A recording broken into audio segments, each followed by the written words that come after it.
Good afternoon, everyone, and welcome to the meeting.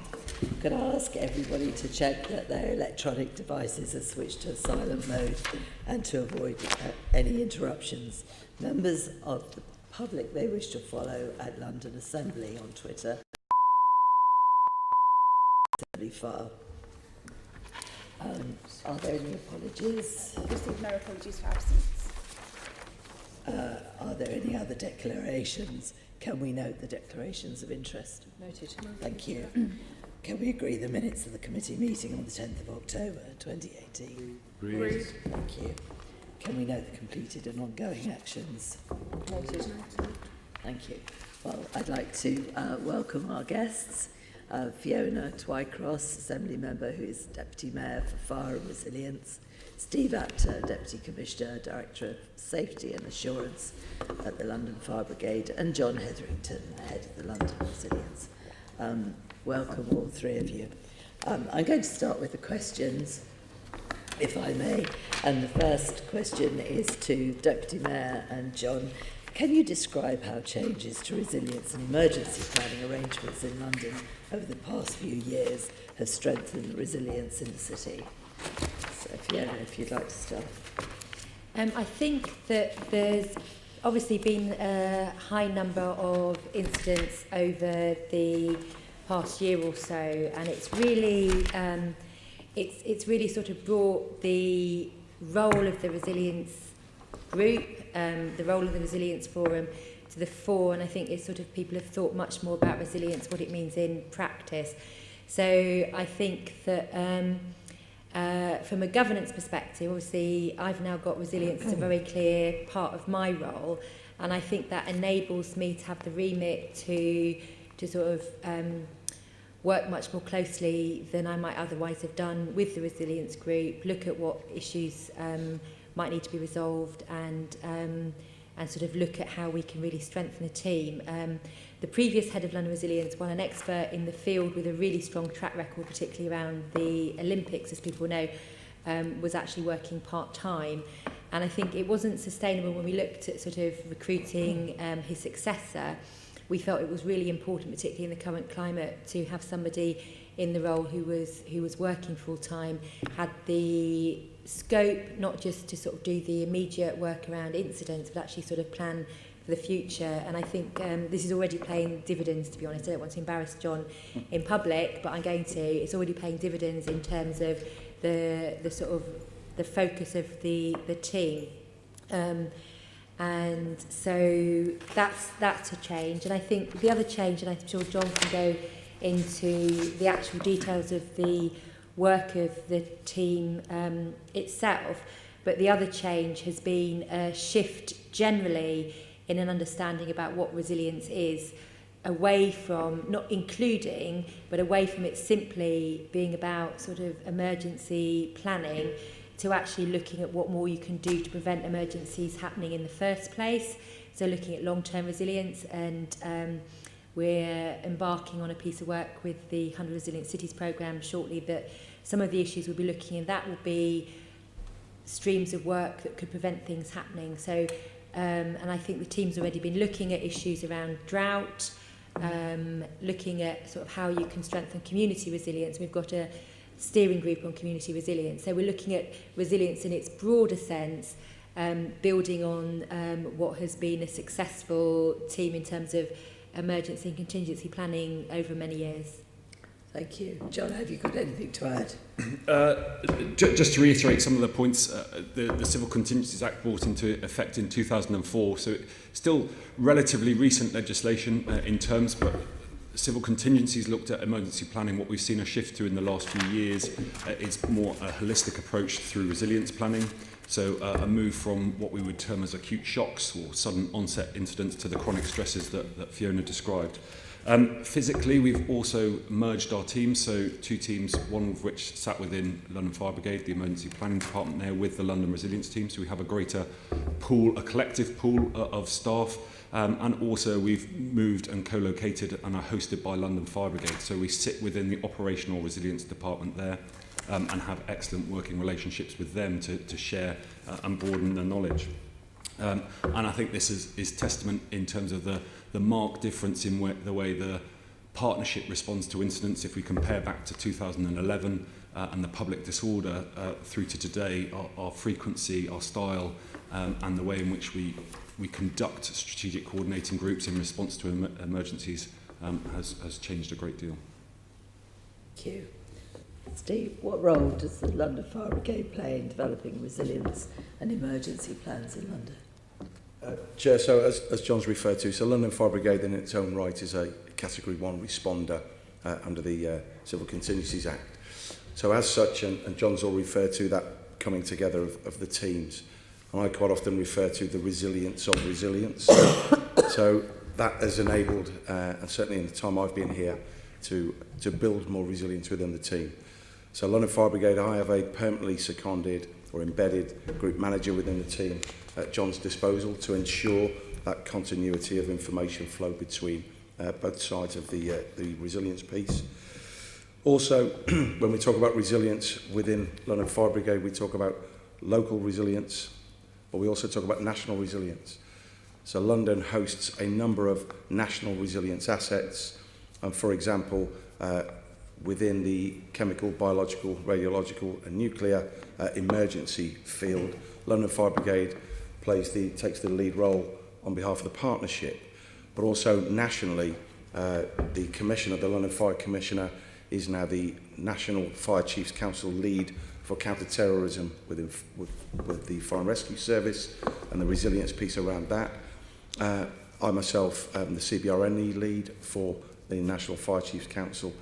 What that does, it enables and ensures that London is able to support, influence and support the national resilience arrangements across the UK, which has been and shown dividend in the events we had here in 2017. Furthermore, within the specific remit, we also work closely across a range of partners. So the benefits to me and my teams within London Fire Brigade, for example, having embedded officers within projects such as the Thames Tidal Pathway and others, really does help us build resilience in at the preparatory stage so we can prevent some of the potential response elements further downstream. So I think overall, that's a really well embedded process for resilience. And are all partners coming to the table and happy to engage? You don't have issues with any partners that are not? No? No, I mean, if I think about the Resilience Forum meetings, I can't remember any partners not being represented. I think everybody turns up to the sort of formal meetings, which is really important in terms of sort of making sure that you get people fully on board with the direction of travel around the protocols and strategies that they are actually there to sign off. Good, well that's good news. Steve, what sort of training and exercising is provided to support pan-London arrangements? Well, I'll cover some of that. I'm sure John will be able to expand further in across the partnership piece. But training is a key requirement under the Act as well, so it's one of our key responsibilities. Much of our training in the sphere of resilience operates in a multi-agency approach, so very rarely would we train individually. We work closely to the principles of JESIP, the Joint Emergency Services protocols, and across that we have a number of plans and training schedules developed by John's team that London Fire Brigade then contribute to, and they can be based primarily on what the risk and the threat level is, or the risk picture looks like. So training right across all elements of the risk register. At that point, probably John would pick up some of the specifics. So as you can imagine, it's a huge partnership with over 200 agencies, each with their respective roles and responsibilities. So a great deal of the training is in their individual roles. Our part is to make the sum of the parts greater than the whole. So we provide the collective training, if you like, and collective exercising. Typically per year we have a training and exercising programme, and contained with that we host at least 3 strategic summits which bring together 90 or thereabouts leaders at a strategic level from across the partnership. Hosted one this week to look at CBRN threat. We also, at the more local level, we host sub-regional workshops, and we host at least 4 of those per year, looking at incidents or topics in more depth for the local partners, the Borough Resilience Forums, and an ability for them to come together, share, understand incidents, and network together. In terms of training, we have recently brought into London multi-agency Gold Incident Command Training, which is a nationally accredited course. And rather than sending officers individually off to that, we bring it into London and host, so that there's the opportunity for responders to network over the 4-day course. And we're also trying to pilot 1-day and 2-day courses to widen it out to more responders. We as London Resilience Group have a duty to provide training and exercising in the Pan-London arrangements for local authorities as well. So we do this through a series of exercises annually. We have a preparatory exercise called Exercise Preparer, which is the run-up for local authorities and allows them to test their individual responses, their control rooms, etc. And then we bring all of it together in an end-to-end exercise for the local authority gold arrangements in Exercise Safer City, which we host each year. Last year we expanded that out to include multi-agency partners through a strategic coordinating group, and that was a very successful exercise which probably reached well in excess of 600 participants across London. In terms of training, we also provide training for local authority gold chief executives and their deputies, which is a fairly new run-out of programme that we've been running for about the last 18 months, and more specialist training where there is a need or where it would be repercussive across the boroughs, so for logists, or where there's a need for it to be standardised for local authority liaison officers who would go to the scene. So there's a huge range that we lay on ourselves, and then we also take the opportunity as far as we can to take part in national exercises such as pandemic flu exercises, Exercise Corvus back in 2016, or capitalising on individual agency exercises such as the Met Police ran a series of exercises last year, Exercise Raptor, based around Heathrow Airport, and we expanded that to include all partners and have a strategic coordination element on top of that. It's good. It's very reassuring to know that so much goes on. And as a member of LFIPA, I had absolutely no idea there was so much behind this. I don't think you did either, no, Fiona, before you got involved. I know Gareth was always very complimentary about what was going on that side of things. The last question in this part is to you, Fiona. Central government is key to preparation and resilience. How do you ensure that it has got a grip on the issues in London?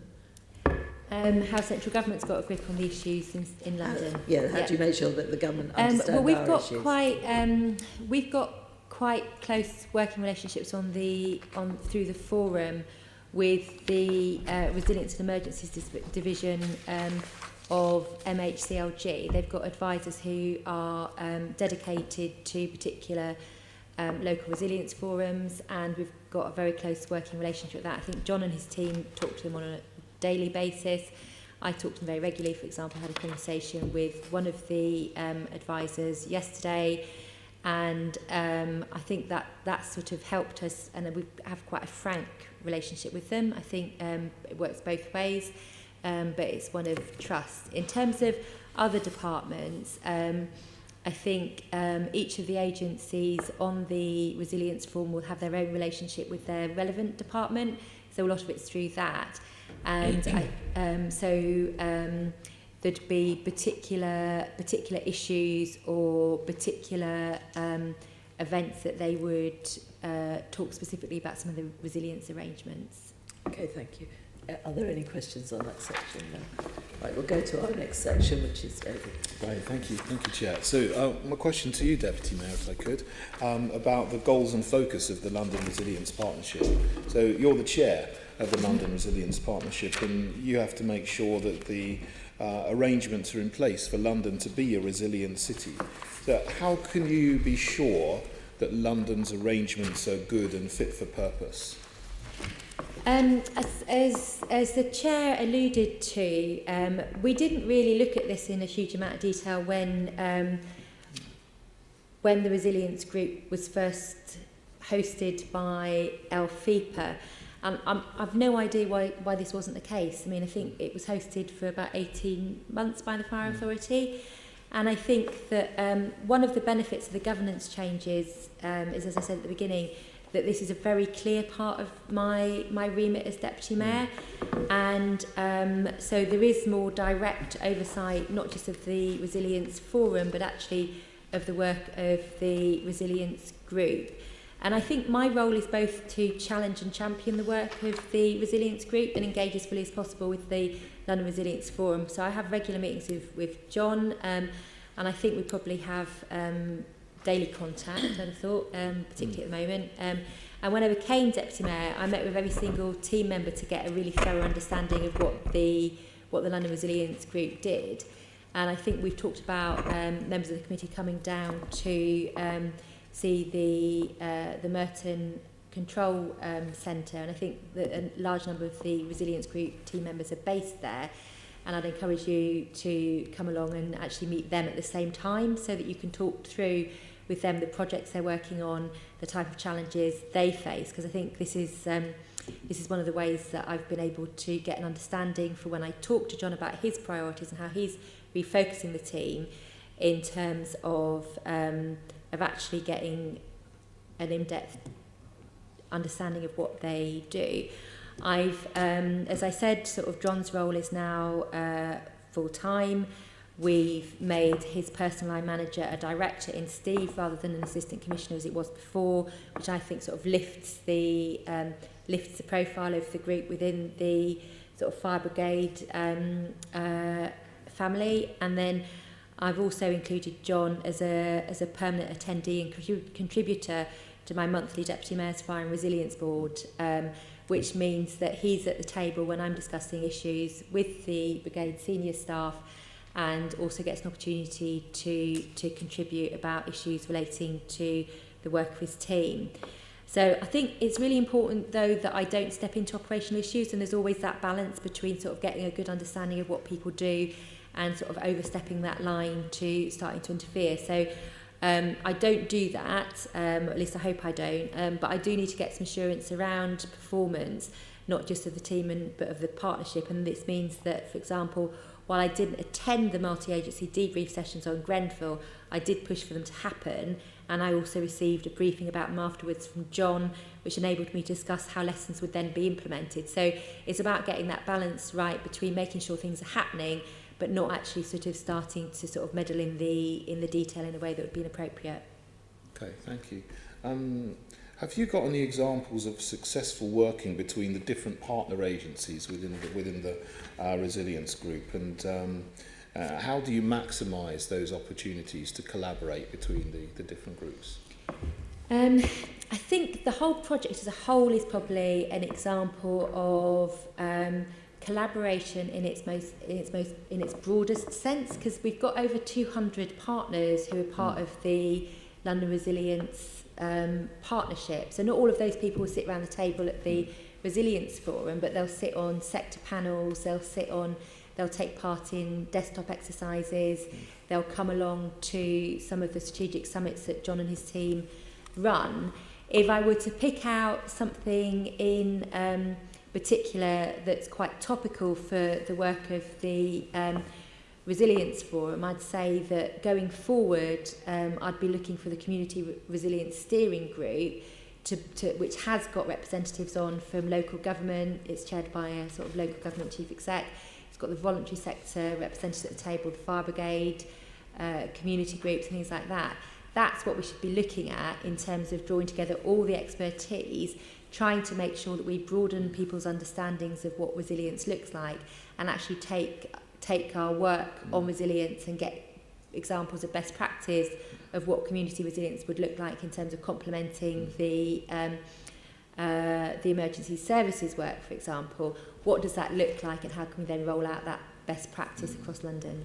Yeah, if there were an emergency, heaven forbid, obviously don't want one, but how confident are you that the different groups would be able to work together effectively and quickly to deal with it? It's a really tested model, and I think that one of the things we did, and I think it's always important not just to learn lessons from what you do yourselves as a partnership, but actually learn lessons from sort of other people's incidents as well. So I think one of the things that I know John John and his team did and the Fire Brigade did after the Kerslake review of the incident in Manchester was to look at what the learnings were from that and see whether things applied to us. And I think that the sort of Kerslake review found that some of the arrangements were a bit involved too many people and took too long. And I think that the SCG arrangements here, where partners come together very quickly, actions are identified very promptly, is attested. And I think that one of the things that we can be confident of, unfortunately, because we have had so many incidents in London, is that these arrangements work. And actually, sort of the exercises that happened before we had the horrendous sort of series of events last year meant that people were familiar with working with each other. And it's that sort of building those relationships on a long-standing basis and having a real understanding of how things work means that people aren't just working with through a tick box list of names of people they've never met. These are partners who they have a very close working relationship with and whose protocols and sort of procedures they're really familiar with. And actually these things should work like clockwork. So while we're talking about sort of broadening it out and making it a more holistic approach, it's the core piece, which is sort of how you sort of coordinate the response in an emergency that is central to what the team does. And I think that we've seen from how they've acted in the past that this works well, and the partnership is actually pretty healthy in that respect. Okay, that sounds very good, and you've obviously got a very long and close working relationship between the groups. But are there any areas where you think that needs to be strengthened that you're looking at? I think it's about sort of making sure you learn those lessons properly. And I think one of the things that came through some of the incidents last year was there was a review commissioned by the local authority panel into sort of how things work, particularly looking at sort of things post-Grenfell. I can't go into too many specific details about that. But I think one of the lessons from that was that we need to strengthen the borough resilience forums. Every single borough has got its own resilience forum. Like any sort of structure in any sort of part of local government, some are stronger than others. And I think that one of the things that John and his team have been trying to do is identify ways to make sure that we give as much support as possible to the boroughs, to make sure that every single borough resilience forum is fully equipped. And was it last week we had it feels like much longer ago than that. So last week we had an afternoon session for chairs of borough resilience forums, where not only did they get sort of information about what the sort of current thinking of was within the resilience forum centrally and sort of trends within resilience, but we actually sort of had examples of best practice. I think that's something that is a really useful function for the resilience forum and for the resilience group, is actually to identify what best practice looks like and help share that information around. Okay, thank you. Okay, thank you, Chair. Thanks. Any questions on that, Andrew? Okay, thanks. Question for John and Steve. Can you describe how the risks to resilience are identified and assessed? So if I start that question, so London has a London Risk Advisory Group, which meets on a quarterly basis and takes practitioners from each of the relevant sector areas. So all of the Category 1 responders, so all of the public authorities, emergency services, and also from the relevant Category 2 and supplementary supporters, so from the voluntary sector, from central government, military, and the utilities. We closely follow the National Risk Assessment Guidance, so we have prescriptive impact assessments, which the experts within government have assessed to be the likely risks. So they are generic risks as opposed to site-specific. So we won't assess the risk for an individual transport hub, but we will assess the risk for an attack on transport or the threat on attack on transport more generally. So it is a generic risk register. So that group meets quarterly. They have a 2-year rolling programme to assess all of the risks in a timely basis, so they don't have to do them all at each meeting. And annually we review or republish the Community Risk Register, which is then published on the GLA website so that it's available for the public. Steve, do you want to add anything? And just to carry that further, so members will be aware that the Fire Service has a statutory duty to develop an integrated risk management plan, the London Safety Plan, which has to take due reference to known risks and threats. The Community Risk Register obviously is key to that as a part of the architecture of localised plans specific to the Fire Service, but also the wider collaborative piece. And I have to say, my reflection is the real benefit we get as the service being able to link clearly in through John and his team, and with having those embedded officers that we've referred to earlier, helps us to have a clearer analysis and assessment of that risk, to then be able to put into place the resources that we need to through the London Safety Plan and others. So I think there's a connection, a real clear, defined connection between Community Risk Register and the London Safety Plan. And what, I think it's probably John, what poses the highest risk to London's resilience at the moment, and what are the emerging threats? So the highest risk to London at the moment, as per our risk register, is a pandemic influenza. In terms of the emerging threats, we assess our risks over the likelihood of them occurring in a 5-year period. So there's not and as I said earlier, kind of that's assessed over a 2-year period, each risk. So there isn't a dynamic change to the risk profile week in, week out. For the more immediacy in terms of risks and hazards, we take an update from both Metropolitan Police Service and government through MHCLG at each of our resilience forums. In terms of what the emerging risks and threats, drought has moved up the risk register over recent years. So what was that? Drought. So a period of 2 successive dry winters as opposed to the dry summers. So we've seen that over the last 2 years, and we held a strategic summit specifically around drought to look at that and raise its profile. Climate change is also an emerging risk, although not depicted on our risk register in its own right, but I think we're seeing the increases through extreme weather and heat wave and low weather storms and gales, which are recorded on our risk register. Cyber resilience is one that is also growing as the networks, the interdependencies on cyber communications grows, then so does cyber resilience, and we're grappling at the moment with what that means as opposed to cyber security, which is an individual organisation's risk to defend against attacks that way. And as we've seen over the period of 2017, the threat and the risk from terrorism attacks and the crude nature in which way they can be implemented has also grown. At the moment, obviously Brexit is occupying a lot of our time, and in particular the planning for a no-deal Brexit. But that's an extremely complicated risk, and so we're still working through that one at the moment. Okay, I'll come back to the pandemic. I just want to stick on Brexit for a minute. Sorry about that. I saw that there was a summit on the 17th of September, which produced a contingency planning Brexit report with half a dozen recommendations in it. I just wondered where we got to in implementing those recommendations, if I go through them. Maintaining a bespoke partnership board for Brexit preparedness. Secondly, undertaking further research to clarify planning assumptions. Thirdly, develop a London risk assessment for Brexit. Fourthly, develop bespoke contingency plans to address identified risks for which extent capabilities don't exist or need to be changed. Fifthly, develop and maintain a mechanism to provide assurance of partnership preparedness. And sixthly, confirm strategic coordination arrangements for the period preceding and following 29th of March next year. I just wonder where you got to with each of those half a dozen recommendations.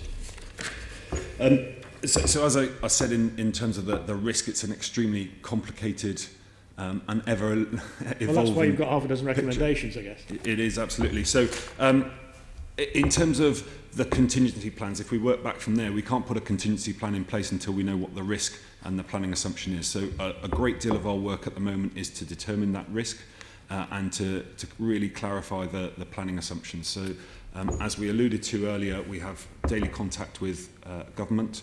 We have written to government to ask them to further clarify those planning assumptions and exactly what they mean. At the moment we have a short list, and that is to a very selective audience. Information sharing is a great difficulty in this topic due to the sensitive nature and the subjectivity in terms of opinion as to how they'll promulgate. The difficulty we have is we're not being shown the working out of the planning assumption, and therefore how we can therefore mitigate or put actions in place. So at the moment we haven't changed any of our contingency plans. We are working towards the strategic coordination arrangements. We have a further meeting of the Brexit planning group a week on Friday. And at the moment we're also doing a great deal of work to understand the nature and the risk that the impact of the border control issues and how that may affect food in particular as a vital supply to better understand that picture. So at the moment we are clarifying the picture still. The risk assessment isn't as simple as you might think. And we are looking at, in particular, vulnerability to supplies in both food and also an emerging risk to supply fuel as well. Yeah, well, I mean, I don't assume it was simple. Far from it. In fact, the opposite. But I think it is rather worrying that you're still sort of flailing around somewhat in the dark because you've got no assumptions really to work on.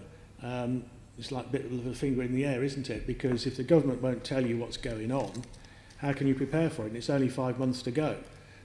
It doesn't give you very long to prepare for some things which could potentially, I mean, food shortages, medicine shortages because of transport problems at the border, could be very serious. I think we'd agree with that. Sorry? I think we agree with that. Yeah. When we have raised this. This has been raised, not just in this forum, but it has been raised as an urgent need to know more detail. So I think the government is aware that not just our resilience forum, but other resilience forums around the country think that we need to have a bit more detail, to put it mildly. And you've had no indication of when that detail is going to be forthcoming? Sorry. We're here to tell you today that radical action is needed now. No, sorry. No, I'm sorry. Please take a seat. Madam, take a seat or I will stop the meeting. Right. We have stopped the meeting. Thank you.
Who was talking?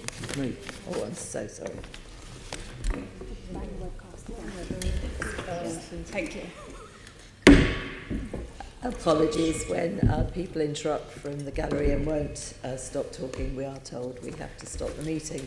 So I sincerely hope that doesn't happen again, because all that will happen is we'll be in and out like yo-yos. Sorry, Andrew, you were interrupted. Well, I was raising the issue of Brexit and the lack of information from the government. And I was asking whether you had any indication from the government when you might get a bit more detail to enable proper planning to go ahead, because those 6 things that the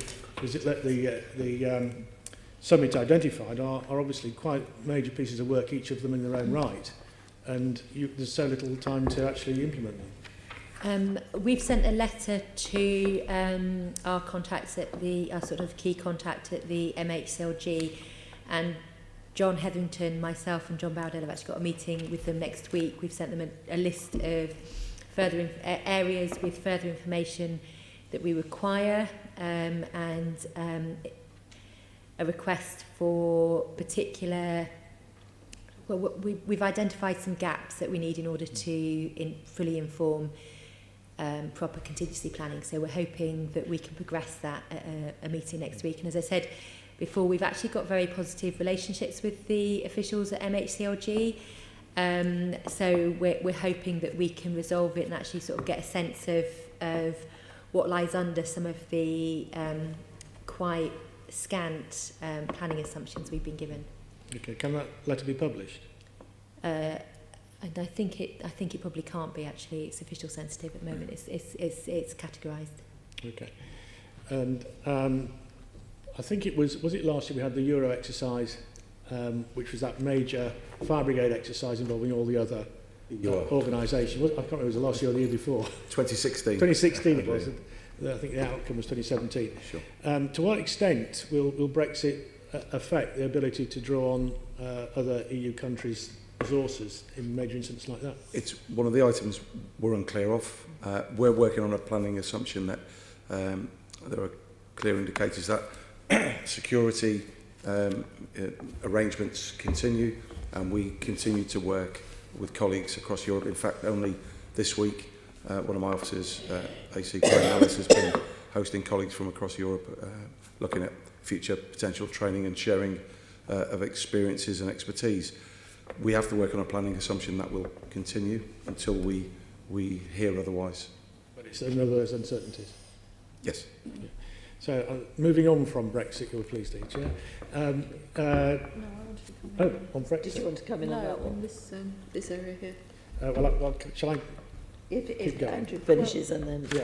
Okay, it's just that John did mention drought, and I wanted to come back on his Are you happy for Leonie to come in on drought now? Okay, well, I've still got this bit to do. So. Okay. Do you want to finish? Yeah, right, good. We'll go back afterwards. So you mentioned pandemic, John. How ready are we to deal with the pandemic? And I suppose there's 2 aspects. One is loads and loads of people getting sick, and the other is the impact on emergency services of their own staff getting sick. Absolutely, yeah. So it is our highest risk on the risk assessment, which is an exponential scale, not a linear scale. So the impact would be absolutely huge if we had a pandemic to the worst possible planning assumptions. Would that be something along the lines of the 1919 flu outbreak? Yes, or 52 or 57. So, but we do have a good and strong infectious diseases framework. It is taken extremely seriously across the country, so every organisation, by and large, has it. Every organisation that I've seen has it on their corporate risk register, and it's well annotated. There are also a great deal of work done by the NHS and Public Health England and their national counterparts, and indeed global counterparts, in terms of the surveillance for pandemic influenza, the antiviral distribution processes that they have in place, and they have well-practiced and implemented infectious controlled systems and control measures to mitigate the spread of a pandemic influenza. So as we saw in 2009 with the swine flu, actually it was contained reasonably well. Because it's also so high on the risk register, there are a number of national and local exercises, so they've been practiced well. And in 2016, we took part in part of the national Tier 1 exercise, which was Exercise Corvus, to learn those lessons. So are we well prepared? I think the impact will be absolutely colossal, that we can't prepare for every eventuality, but we have the processes in place and everything that we can do in place to mitigate it as far as we possibly can. And Steve, as one of the emergency services, how well prepared are the staff if they're on the receiving end of this? Sure. And again, I go back to that point I made about one of the benefits. Colleagues around the country will be referring to their local resilience forum for this kind of advice and support. We've got that within our organisation. So we're working to the risk register, and then that translates across. So, for example, if there are early indicators, as John's referred to, and there will be trigger points of information sharing, then we can then be in a position to tap into the wider London resilience response to that. So it's on our own risk register as an organisation, but we benefit from being able to tap into the information flow from John's team. So you're prepared, supposing a third of the firefighters go down with flu? We're working on a number of planning assumptions, yes. Okay. And the last one from me, and I think this is probably where Leonie can actually come on the back of, which is a question to John. How does the partnership prepare for multiple long-running incidents, which I presume will include drought and flood? So the first point to make is we don't have infinite, and nor will we ever have infinite resources, so we always have to manage the resources as best we do. So everything that we have in terms of our response arrangements are a scalable and flexible approach. Each agency also has the same mandate and remit to look at their own resilience planning and degradation of staff accordingly, and they will do so in their own ways. I think really in the summer of 2017, in the space of 3 weeks, we dealt with the London Bridge attack, the Grenfell Tower fire, Parsons Green, the Finsbury Park attack, and also the evacuation of the Chalcots estate. Each one of those in their own right would have been in any other time a huge incident that would have taken up the entire resources of my team.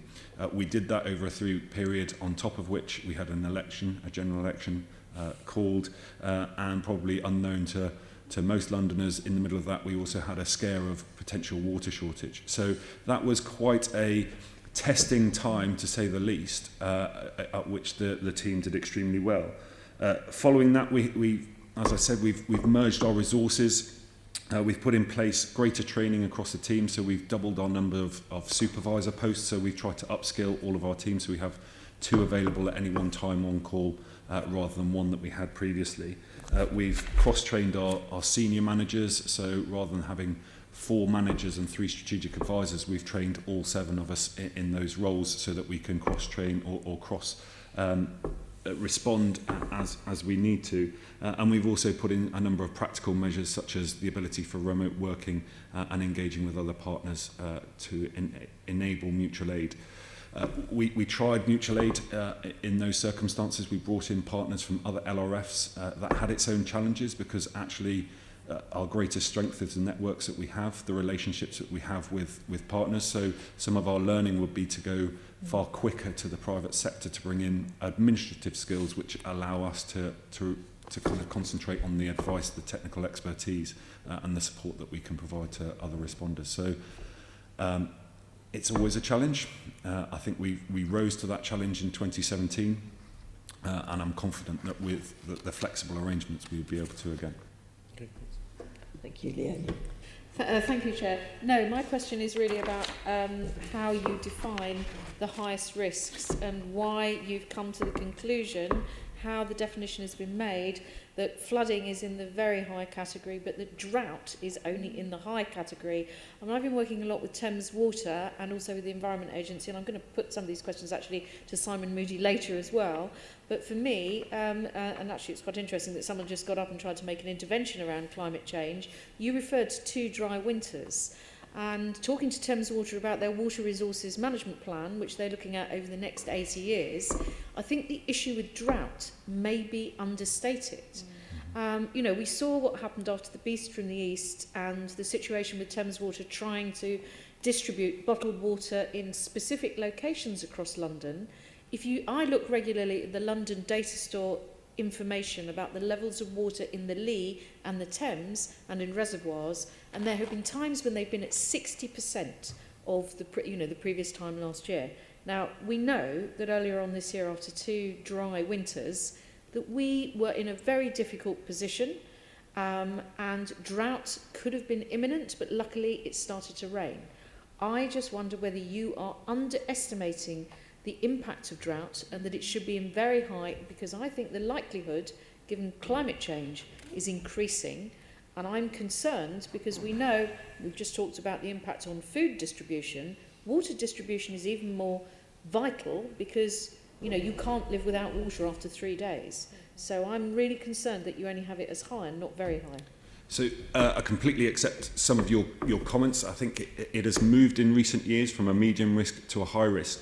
Part of, as I mentioned earlier, we follow the government local risk assessment guidance, which gives us our descriptor of the incident that we're likely to face. And one of the discussions we've had in London is what are we dealing with in terms of drought? And is it an extreme drought, or is it a more lower level of drought, which it has been assessed as previously? So when we multiply out the impacts against the likelihood, when we move to an extreme drought, which we're trying to contextualise now, the impacts will be far higher, which, like you say, will move it much further up the risk register. So, I mean, let's just for a moment here focus in on Cape Town. We've been allowing a lot of new buildings to be built in London. Whether or not people accept that there's going to be an increase in population from 8.8 million, we've certainly been allowing the building of a lot of properties that have, multiple bathrooms, ensuite is very popular these days, power showers and all the rest of it. So water use is increasing, even if population doesn't go up. That's exactly what happened in Cape Town. There was no control over some development near the city, and then we've ended up in a situation where they were asking people to reduce water use to 27 litres a day. Now, London is actually water poor. We don't think it because it's often grey and it still rains. But as we know, because of climate change, the rain is changing. I just wonder, again, whether this is not being treated as a high enough priority. Again, I agree with a number of your comments. I think we also have to look much wider than just the Resilient Partnership and our work in this. And I think this is going back to what we said earlier in terms of historically we have looked at acute shocks. So we have looked at it at the point at which a drought would come into play and have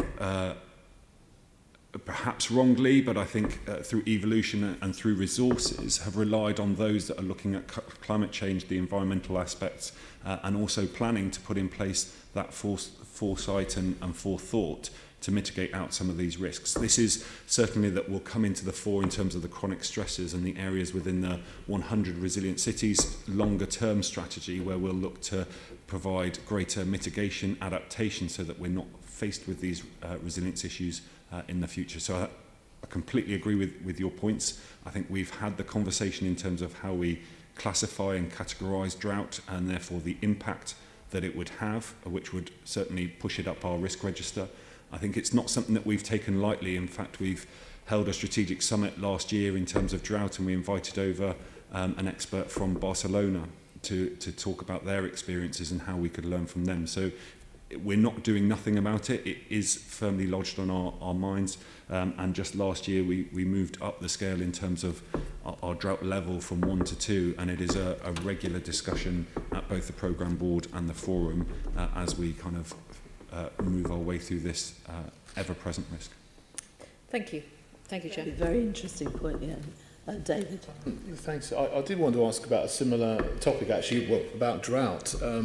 Something I'm concerned about, definitely, and especially in terms of, we do know that London's population is increasing. It's gone up from about 7 million 20 years ago to nearly 9 million today. It's probably going to be 10 million in another 10 years, and it will keep on rising after that if nothing changes. We dodged a bullet this summer, as Assembly Member Cooper said. We were very, very lucky. But I read the previous water plan, I think it was from 2011, and it says the plan for an emergency is to ship water in on a boat from Norway. So that's not going to be very satisfactory. I've asked Thames Water about this in this chamber here, and they tell me there's plans afoot to build some reservoirs in Oxfordshire, but I haven't seen the start of that. I haven't seen anything apart from words, nice sentiments that this is going to happen in the future. There doesn't seem to be much action on that. But we've got one desalination plant which would provide enough water for 150,000 people, which is not much of London's population. Do we need to build some more desalination plants so that we can be sure that water will be provided in the case that the other things don't take place? Can I just say that I think this is going a little bit away from the remit of the Resilience Group, the Resilience Forum. I think that their role in responding to drought would be, if a drought happens, they are able to flag through partners concerns about some of these things and the need to actually ensure that the water supply is resilient. But their role wouldn't actually be in sort of commissioning or making recommendations specifically about how to increase the supply of water. I think we've probably all got views on how we could do that. Ultimately, Assemblymember Cooper referred to the need to actually look at how much water individuals use, but I think that that's not the specific remit of the Resilience Forum in this respect. So with I apologies. think perhaps we'll take it somewhere else because it's Right. Yeah, I mean this is probably something that the environment team would be sort of doing quite a lot of work on. Okay, it's food for thought though. So Yeah, thank no, you. it is absolutely. It's obviously something that my voters are very worried about. Yeah, so I thought absolutely. I'd, ask you and see what your answer is. Okay, that's your answer. Thank you. So we'll go on to the next section, which is Gareth. Thank you. It's a question for John, actually. The last few years, our resilience arrangements, I think it's probably fair to say, have been very thoroughly tested. What would you say has been the biggest individual test? Or is it a cumulative thing regarding the summer of 2017? Obviously, the summer of 2017 was a huge test. I think we have to be very careful, and we've established and evolved our lessons learning process that we don't prepare ourselves to respond to the last incident. So we've put an awful lot of work into making sure that we assess the lessons in the round and don't respond or tack our course just because issues that will always be prevalent and unique to individual incidents come to the fore. So we try to examine them across the range and make sure that, as I said earlier, our response arrangements are flexible and fit for purpose. I think, as we mentioned in a couple of questions ago, that kind of cumulative effect was a huge impact upon us, and so that ability to stretch ourselves is always a challenge, but we will always have to respond to what we're presented with. So we have to prioritise, we will have to, that is the whole purpose of a strategic coordinating group, that it looks at the whole impact on London, and it will be the same not just across my team but across all of the agencies, and therefore we'll have to put the priorities in place. So I wouldn't want to narrow it down to one single test, rather it is a broad range of lessons that we can cross-check against each of the responses that we've made. Because the Resilience Forum and Partnership, it's there for entirely good reasons. But as you said, I think in one of your earlier answers, the thought process, anyone's thought process, would be geared at one big incident that might come along once in a while, 7/7 for example. But last year you had a accumulation of, as you said yourself, any one of those incidents would have been the biggest incident for 10 years, and you had 4 of them in 4 weeks, which changes, I think, your approach to things, or it might change your thinking, because nobody really would have expected reasonably to get so many disastrous things happening all at the same time. What sort of learning points have been taken away from that, and what sort of, have you had to adjust processes in any way to account for that going forward? So we're still working through an awful lot of the learning, as you can imagine. That's taken some time to come to the fore, and working through that with all the relative groups at the moment.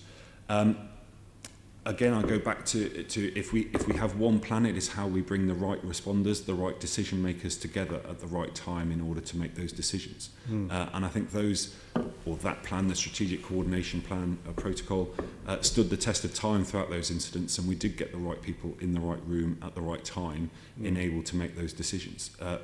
We will have to face whatever comes our way, and regardless whether we plan for one incident or a collective or cumulative effect, we will have to prioritise at the time. So our one piece of core doctrine, our one framework that is our kind of Bible, if you like, is the strategic coordination protocol, and I think that did stand the test of time. There are numerous tweaks that we're putting in and amongst a lot of the other protocols, and some of the learning goes and will take a long time to come into effect as to whether or not we need better strategic coordination facilities, and we're looking at that. But at the moment, we haven't deviated from what our core principles are. Is there anything that you would change? I mean, hindsight's always brilliant, but I mean, if you could rerun 2017, I mean, I know nobody wants to do that, but if you could, is there anything about the approach that you would have changed? No, I don't think I would. One, hindsight's a wonderful thing, and I'm not in that position to be able to change things, but we were well practiced. We had just come back out of Exercise Unified Response, which had brought the partnership together.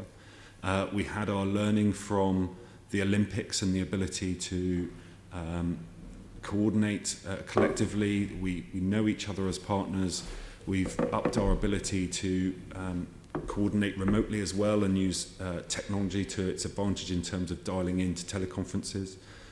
As a partnership throughout 14, 15, 16, we've become much better at responding to smaller incidents or at least alerting each other to them, and have practiced for protests or for other minor events that actually come the day people in the room knew each other and were able to constructively challenge each other, and our processes were efficient. We were holding SCGs within an hour timescale, which, as we referred to earlier in the Kerslake report, there were huge numbers in the room and it was taking some time. We have that efficiency in London that we were able to do.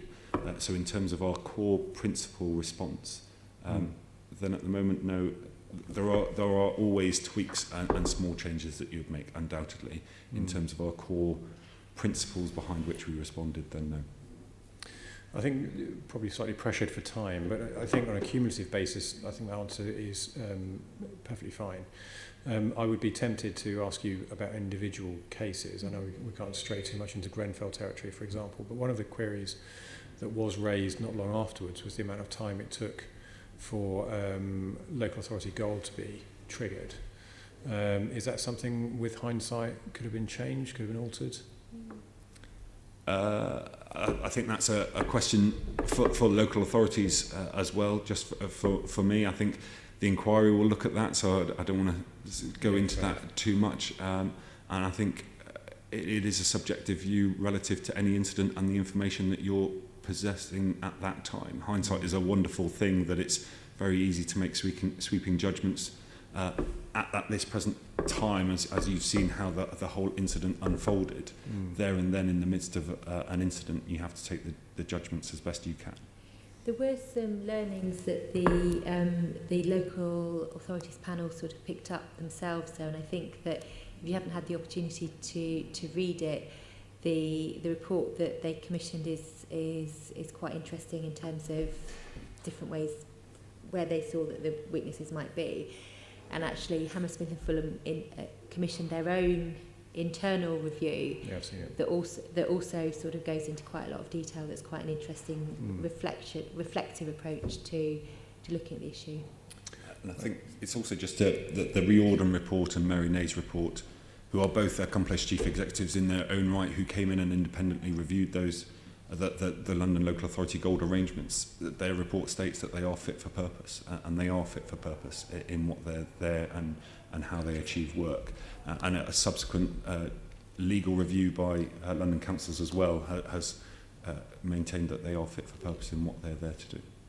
I think, if I may, just furthermore to that is the introduction of or the ongoing introduction of standards to LRFs, which I think will help drive that performance-driven standardisation and improve standards and ensure there's a drive for continuous improvement. Thank you very much, Chair. Any other questions from that? Okay, so just a couple more left. What arrangements does the partnership have in place to warn, inform and advise the public?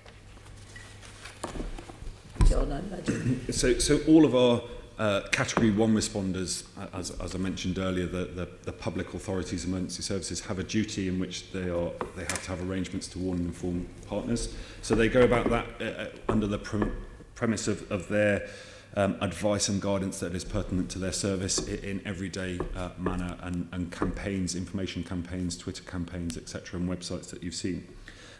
We ourselves as London Resilience Group have pages on the GLA website under the London Prepared banner, and also a Twitter feed, and just last week we supported and worked closely with the GLA Environment team in terms of the London Flood Aware campaign. So we're constantly trying to provide as much advice as we can prior to incidents to inform the public so that they understand how to respond. Each agency has comms teams, and we can pull those comms teams together and those leads very quickly in an emergency, and they come together under the banner of the London Resilience Gold Communications Group, and they will respond instantaneously, that they will echo and retweet or re-emphasise messages from whichever agency is deemed the lead agency. So in the event of a terror attack, the MPS would take the lead, or a fire, the LFB, and other agencies would echo that to get the message out. I think also lastly and very importantly, in all of our plans, the role of the Mayor is as the spokesperson for London, because it is recognised the reach and the power that his voice has, and the ability that he has to communicate to responders. So that is built into all of our communications plans, and an ability to get the message out that way.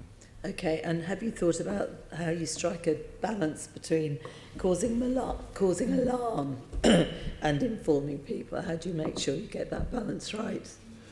Absolutely, that's always a catch-22 situation that we're in, and that's the work that our comms professionals lead on. So we will engage, each organisation engages with their comms professionals as to how much information they want to put out, and how to go about that in a meaningful way, in which we don't cause overdue alarm, but that the public are prepared and understand how they need to respond in light of an incident. Lovely, thank you.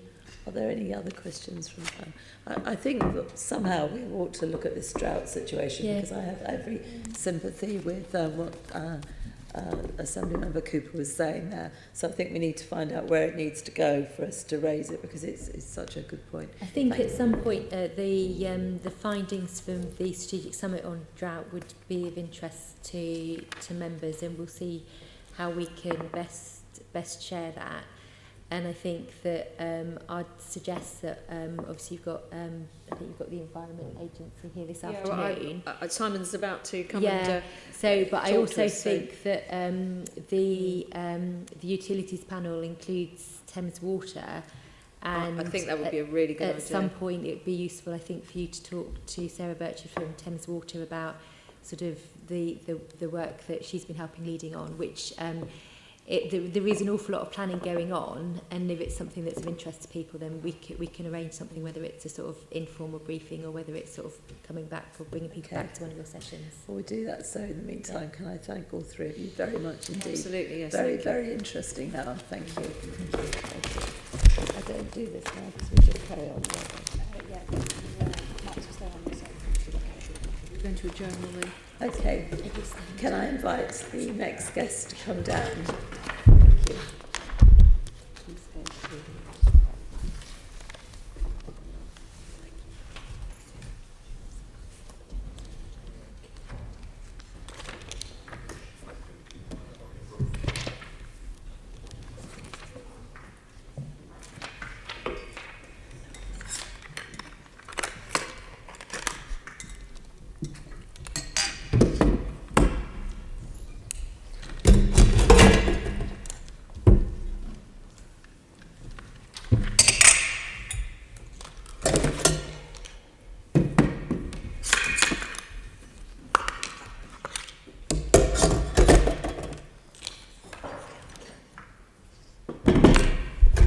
Yeah, that would be a good idea.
Right, I'm going to start this section. Our colleague will be back in a minute now. Thank you very much for attending. So we've got Luke Miller, Archdeacon of London and Chair of the Faith Sector Panel, London Resilience, Simon Moody, Area Director of London Environment Agency, Emma Spragg, Director of the London Independent Living and Crisis Response, British Red Cross and Chair of Voluntary Sector Panel, the London Resilience, and Doug Patton, Chief Executive of the Borough of Bromley. Thank you very much for attending. So I note that most of you were here watching before, so we'll continue. I'll start questions now. Can you outline, this is for all of you, can you outline the role of your sector in resilience and emergency planning in London? So if I start with Luke now. Certainly, thank you, Chair. So the faith sector has a role in gathering together those who both respond and in some senses are affected by major incidents across London who are people of faith. And as John Barradell has observed, there's somebody of faith on every street in London. And so in one sense, that's the whole community. But specifically, you'll find that faith responders will in different ways offer pastoral care, both to those who are caught up in an incident or something that's happening, and also sometimes to responders. There's not a role in going in behind cordons and so on, although sometimes there might be an invitation for a specific reason. Very often, once an incident has begun to close down, and as the Chief Executive of the London Ambulance Service once said, everyone else has gone home for tea and medals, the faith sector is still there, working with people who may be affected for months or years afterwards. And the pattern of response can be rather different from other responders. There will be an intensive period. We saw how the Arminar Centre and the church's under Grenfell Tower stepped up during the course of that incident. But also there will be things when people begin to be affected again, particularly perhaps months and years later when there are investigations and inquiries. The other thing that the faith sector can offer is somebody at both ends of the railway line. And so, for instance, at Croydon, where the tram crash took place, the question was where had the tram come from and where was it going? And there were faith responders at both ends of that railway line, as well as in the middle where the incident itself had taken place. And that can also happen for bigger incidents which have a national or even an international reach.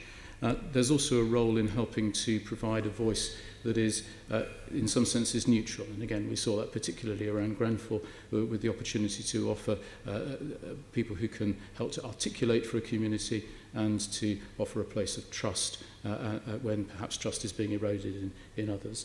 And so there is a whole range of ways in which the faith sector is engaged when incidents take place and when activity is needed. Thank you. Simon. Good afternoon. We're a Category 1 responder under the Civil Contingencies Act, so we have statutory duties on us to prepare and respond to incidents alongside partners at the Resilience Forum.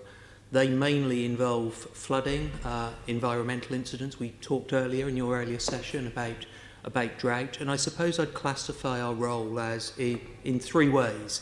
As an advisor, so we take a strategic view on flood risk. That can range from the 100-year plan on the Thames estuary and what the next Thames barrier looks like and how we protect London to the end of the century, to flood forecasting statements, which we look 5 days ahead and advise professional partners and the public of the level of risk of flooding from both rainfall events from the sea and from rivers. We have a role as a regulator, so we do regulate the water companies, but we do also regulate large industrial processes, and should incidents occur at those sorts of installations, then we're able to give specialist and technical advice around that. And thirdly, as an operator, we do own assets, so particularly in London we own and operate the Thames Barrier, which, along with the walls and embankments that run through London and out to the estuary, help protect London from tidal flooding to probably one of the highest protection levels in the world, to currently to a 1 in 1,000 and 0.01% risk of flooding in any year. So that's broadly our responsibilities and actions across the resilience spectrum. Okay, and while I've got you here, you heard us talking about drought, who would we elevate that to? To be a... So the resilience standards that are set, water companies write their water resource management plans every 5 years, and despite the fact they look out 80 years, as Leonie Cooper said earlier, they are refreshed every 5 years. So as far as responding to change, they have the latest estimates for population growth, but if that changes and if climate change starts to bite, it's not bolting that down for 80 years, they are refreshed every 5 years, and DEFRA and Ofwat set a resilience standard for that. So they tell the planning assumptions to the companies on they should be planning for a certain risk of drought. The water companies then put their plans together and say, we believe this mix of measures will protect water supply to that standard, and that could be a combination of plants, such as we talked about desalination plants earlier. That might be transfers. The reservoir, the Oxfordshire reservoir, out of interest, went to strategic outline planning in Oxford this week. Or that might be leak reduction or consumer behaviour change. It might be per capita consumption reduction. That comes back, and Ofwat then view that in terms of what customers pay. And Ofwat set a standard on what companies can go to. So that's where that decision making sits. Our role in drought is about making sure that that's a balance across all water needs, so both consumers, but also the environment and water users. For instance, in the Lee this summer, we saw levels fall to a degree where houseboat owners were severely impacted because of the amount of water that was taken. And we have a role in making sure that those plans that Ofwat agree with water companies for consumer water take a wide view of balance across the whole water sector. Okay, thank you. It's something that we must be thinking of. Can I just come in on the back of you mentioning that? So, Simon, it was just really about you talked about the mitigation in terms of flooding that the barrier provides. And obviously we know about the barrier and it's protected London and it continues to do so. And yet flooding, coastal flooding, is higher up the risk register than drought. And whilst I understand what you're saying about the measures and that Ofwat look at what the water companies are doing, as you know, we're at that point where the water resource management plan from Thames Water is about to go to DEFRA and to Ofwat, who are then going to examine it and then decide whether or not they think the current levels of resource that's going towards drought are sufficient. And that's going to be done in early 2019. Do you have any concern about where drought is compared to where flooding is? I'm just concerned that the mitigation at the moment in relation to drought is not as high as the mitigation in relation to flooding, and yet coastal flooding, not fluvial flooding, but coastal flooding is higher up the risk register than drought is at the moment. It is. I suppose my view, we've got time for me to respond? If you could minimise it, because we've... likelihood and consequence, the likelihood of severe drought, of what we sometimes think of as a Cape Town or a Barcelona or a standpipe type drought incident, is still relatively low. There are lots of steps that step towards that. And last summer, for instance, we weren't talking about the risk of severe drought. We were talking about a shortage of water where additional permits would have been issued to ensure there was still enough water in supply. Okay, thank you very much. We will certainly take that up. Thank you. Emma. Hello there. So Voluntary sector in London is obviously hugely diverse in scale, in capabilities, but rather like the faith sector, there are responders everywhere, in every community, on many streets in London. So in terms of resilience, there are myriad organisations that get involved in responding to their community's needs. I think for the purpose of this meeting, it might be worth putting a bit of a definition around what the voluntary sector panel does, the one that I chair, which actually is a body of organisations that have a remit across London and with a specific remit around emergency response and recovery. So I take the role in terms of making sure that those organisations specifically are involved in planning and resilience considerations, but then on a local level, many organisations are involved in those planning arrangements as well through the Borough Resilience Forum too. But in terms of what we do, it's almost everything from the humanitarian need and the care elements through to really practical support. We can provide places, equipment and so on. But yeah, the variation is huge and that's one of its strengths as well. Yeah, I can begin to imagine it must be. Thank you. Doug. Good afternoon, Chairman. As far as local authorities are concerned, that's a significant role. We have statutory responsibilities for local emergency planning. We have the statutory responsibilities for managing and running the BRS. Our primary approach is on consequences of any particular emergency, consequences of that, the recovery from that, the humanitarian assistance issues that may well raise, the community engagement issues that it may well raise, and that overall responsibility for planning and making sure that the area, working with our partners, is fit to respond. Thank you very much. Briefly, how would you ensure that the key issues in your sector feed back to the London wider resilience and emergency planning authority? How do you get your views put back? Is it just through your meetings, your regular meetings? Yes, I mean, Chair, we have regular meetings, certainly in my sector, we have regular meetings, we feed back at the main London Resilience Forum. There are also opportunities tangentially in things like the training sessions where people will learn about what different sectors are up to. And then there will be specific pieces of work, such as invitations to join in with the community resilience work. Okay. And actively through the subgroups that have already been described in this session and the previous one is our main inputs into the forum.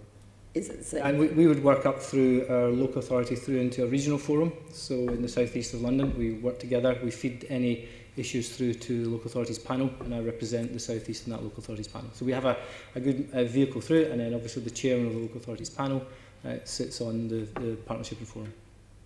And it's the same for you, Anna? Yeah, it's the same. The voluntary sector is fully embedded across all levels of the partnership. So yeah, we have every opportunity.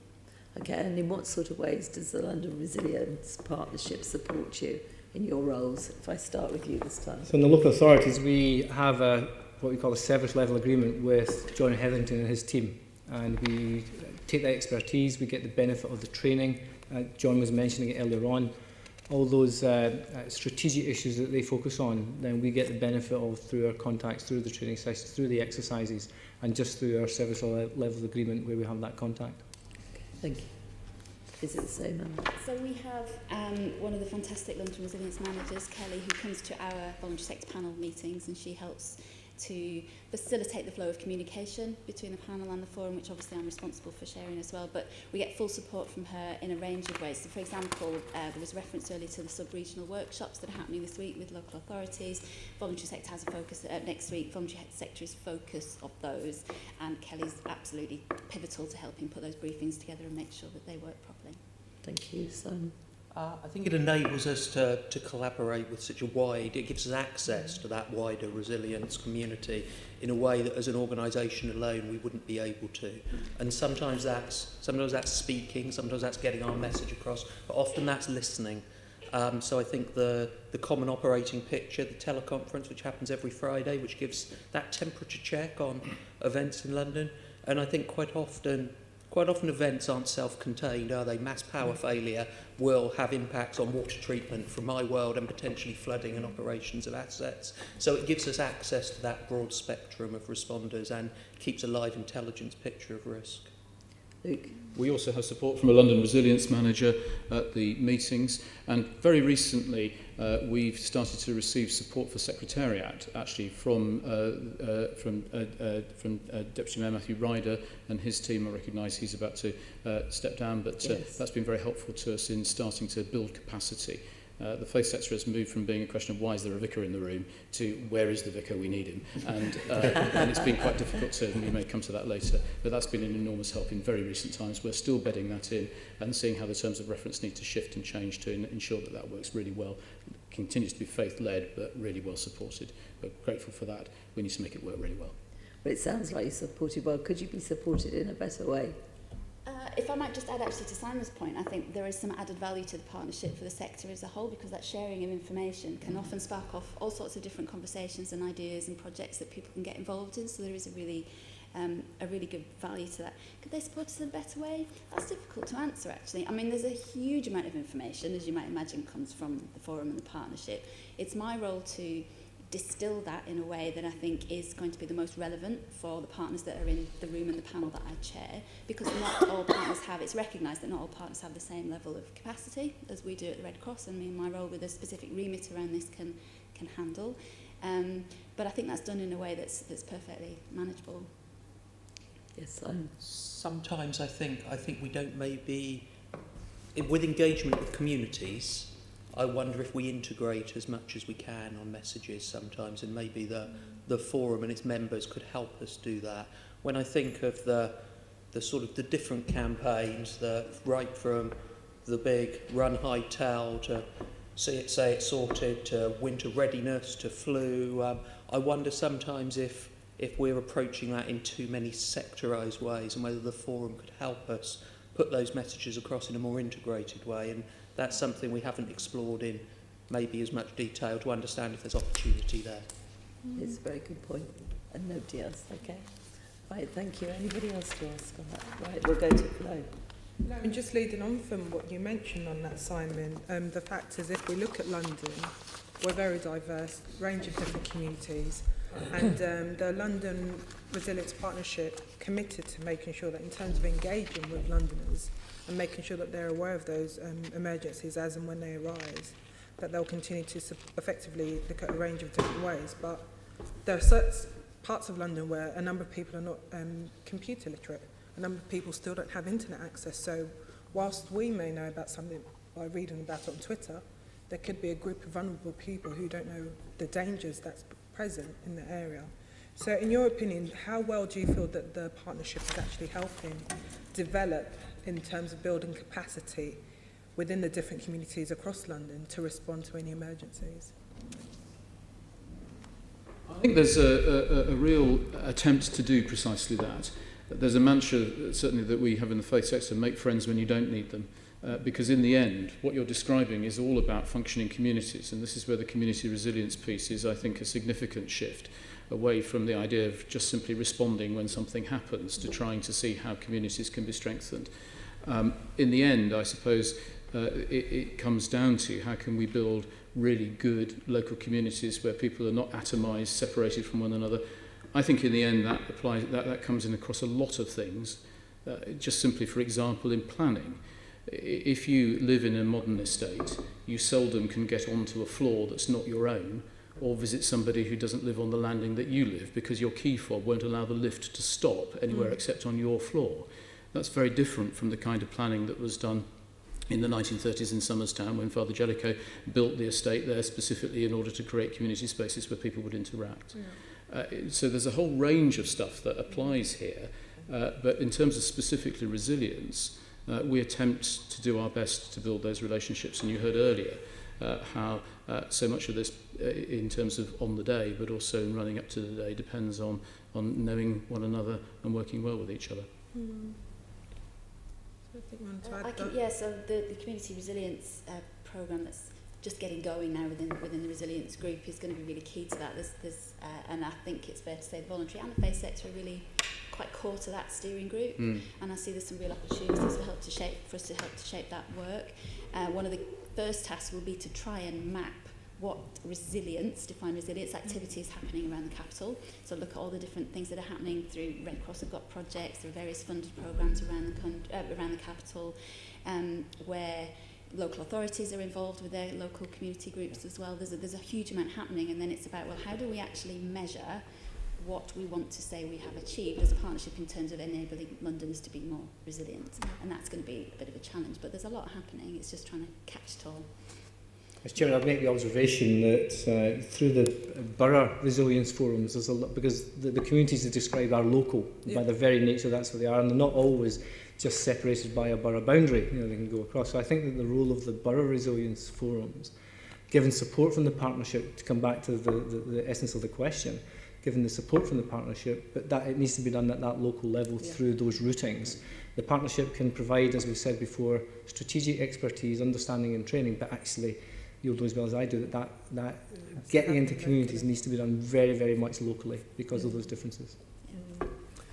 Just, again, you touched on some of the important role that the faith community plays, especially in terms of responding to some of these emergencies, and the longer role after all the news features, after everyone's been camped outside.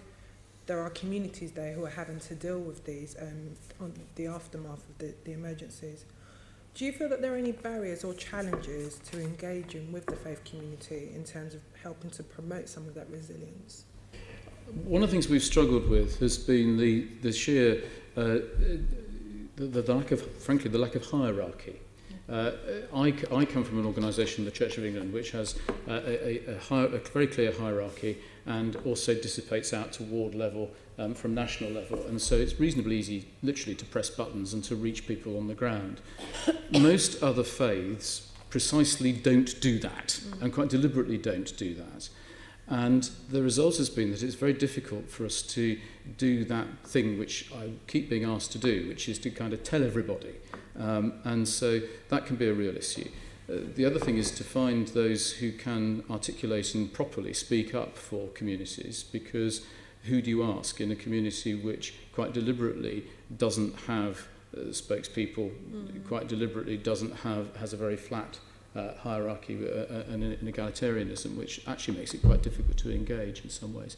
So that can be difficult. One of the ways we've tried to address that is through the Borough Faith Fora, and seeing how the Borough Faith Fora can be tied up with the Borough Resilience Fora. And in an ideal world, you'd have a lovely structure where there'd be a member of a Borough Faith Forum on every Borough Resilience Forum, and that would all then feed up neatly. And in some places that kind of works, and in most places it doesn't. So in the end, it comes down to trying to build relationships. And we do rely quite heavily on the Christian churches which do have the geographical reach and the hierarchical structure, and ask them to do something on behalf of and for everybody else. And particularly I challenge my sisters and brothers in the Church of England to do this, and to say you have a duty to know your neighbours and to be working with them, and to see and to be participate in those borough level, street level community fora, and to try to reach out. So it's the sheer volume, the variety, and the lack of easy hierarchy that can be big challenges for us. Sharon, one of the things we've found we referred to last year quite often, one of the things we've found is that issue of community engagement at a level is absolutely critical, to a greater or lesser extent on the nature of the event, but it is absolutely critical to have that in place. The example of that, of course, was at Finsbury Park. There is a really strong local borough faith forum. The result was a very different one from the stresses and strains that we saw at Grenfell. That's right. Thank you. Okay, thank you. David, going to you. Thank you, Chair. I'd like to ask my question specifically to you, Simon, from the Environment Agency, about the environmental risks to London. We discussed it a little bit in the previous panel, but what do you think are the top environmental risks and challenges facing London? Okay, so I think in the immediate term, around water, it's too much and too little, and we've touched on both of those today. I think it's telling to note that in London itself, there's 4 times as many people at high risk of flooding from surface water as from rivers. And when you're talking about controlling and planning for flooding from rivers, you can do things. We've talked about the barrier already. We've talked about the longer term plans for that. But for surface water flood risk, that's more about urban planning. It's more about how we manage growth in London, and we can be more proactive than reactive to that. And it's more complex. So I think the surface water risk in London is significant, and it's something that responsibilities are shared amongst a large number of different authorities, and convening that and thinking about that strategically in one place is something that will help to manage that. From a slightly lower level, I think environmental pollution as a whole and its impact on subsequent things like water supply is important.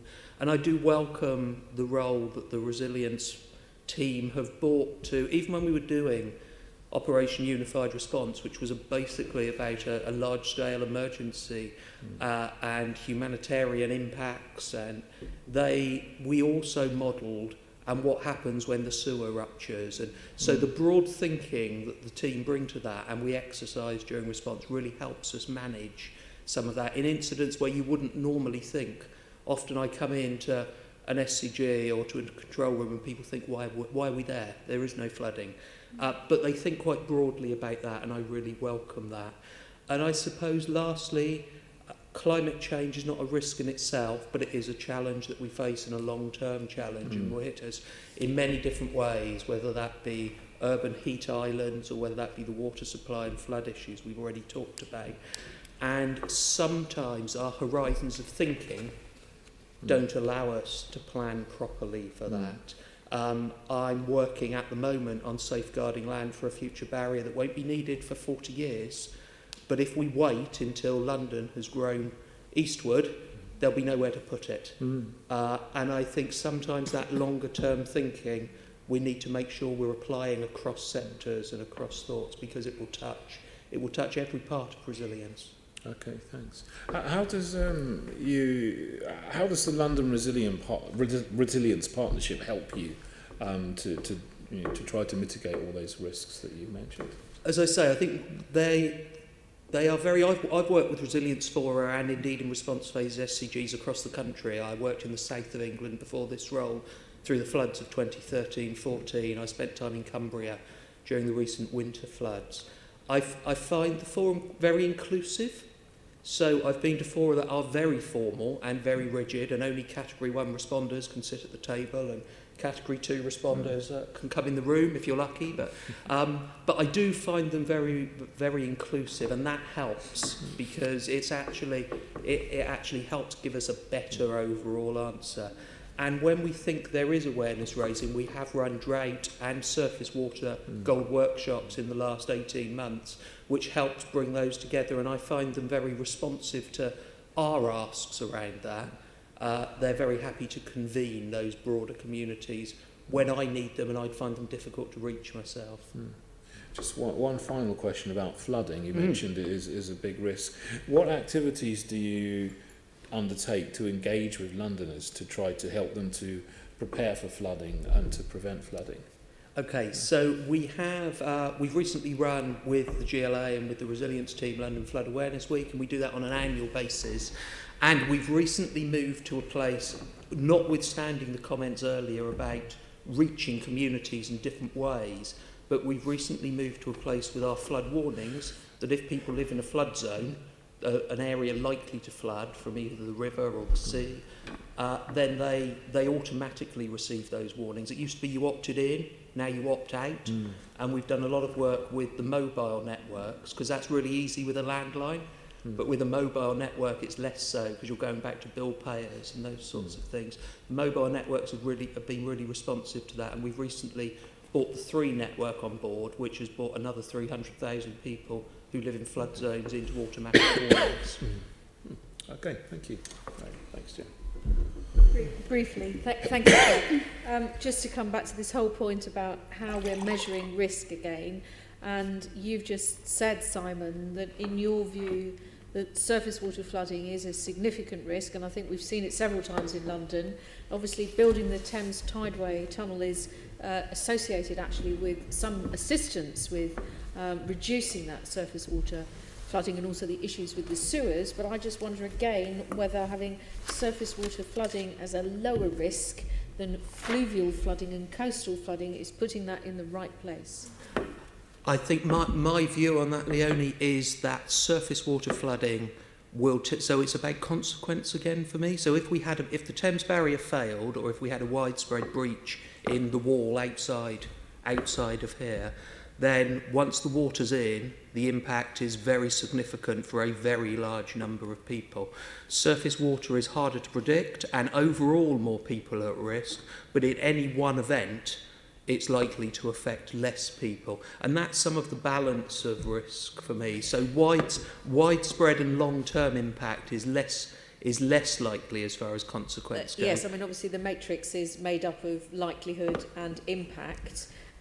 So obviously the likelihood of coastal flooding is deemed to be less than surface water and also less than fluvial flooding. It's just that they are then becoming seen as much higher risk because of the impact. And I'm just concerned here that we have had a number of instances of surface water flooding that have been relatively severe, just because I don't think we're quite ready for the way that rainfall has changed, and we now get these really intense periods of rainfall that then also have this massive impact as they flush through into the sewers and have caused these big problems with, really the infrastructure that we have at the moment can't deal with it. It is an increasing risk, and infrastructure is part of that answer. As I say, I think future urban design is part of that answer, but awareness and resilience is also part of that answer. It is an increasing risk, and it's a risk that's more difficult to manage. It's interesting, on the national risk register, then urban surface water flooding was raised significantly in the categorisation last year, and that was because of the London example. It was the London example and view of risk that pushed that up the national risk register. That's interesting. Thank you very much, Chair. Thank you. Right, Andrew. Yeah, a question for Doug first. Local government resilience arrangements were tested quite a lot last year. How can you tell that the collective arrangements are robust enough? So on the back of last year, I think John Hetherington referred to it earlier on, we commissioned a report from Mary Nye and Reardon. That confirmed they were robust, but as you say, Assemblyman, really were tested last year. It also raised a number of other recommendations that we've picked up collectively, and through the local authorities panel started to move that through. We've also, each borough has invested a little bit more money into developing our own central team under the auspices of John Barradell at the City of London, taking that responsibility. And that team are presently working with each of the boroughs on a revised set of standards that we would expect all the boroughs to meet. Now, they're all going through that just now. There will be a peer challenge and review on those standards. It's a self-assessment, but on a regional basis, referring to the sub-region I mentioned earlier on, then we will be doing testing and peer challenging of those set of standards. And those standards were developed on further discussions on the back of Mary Nye's report with Sean Ruth, who's an experienced former fire commander. And he's developed that and helping us roll them out with each of the boroughs. So they will get more robust, is where we're going with this, given the lessons from last year. So that whole approach, extra investment, extra awareness, higher priority, and more learning with a new set of standards that each of the boroughs are expected to meet. Are the statutory arrangements all right? I mean, the reason I raise that is because of Grenfell last year, yes, where I think it's fair to say Royal Borough of Kensington and Chelsea were paralysed by the scale of what was facing them. Indeed. And the net result was they didn't call on the other boroughs until quite some time into the incident. Yes. I mean, if that happens again, then you get a council just goes, can you actually go in there anyway, or do you have to be invited? So two things on that. The standards are also cover issues of working on a regional basis. So how are you with the partners? So in the South East, with my colleague boroughs, then we're developing a regional resilience with our emergency planning officers, and they will, again on the basis of the learning, they will be in there ready to help when asked.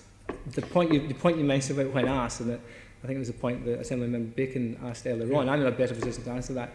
I wouldn't make a judgment on when Kensington Chelsea should or shouldn't have called the called the mutual aid assistance in.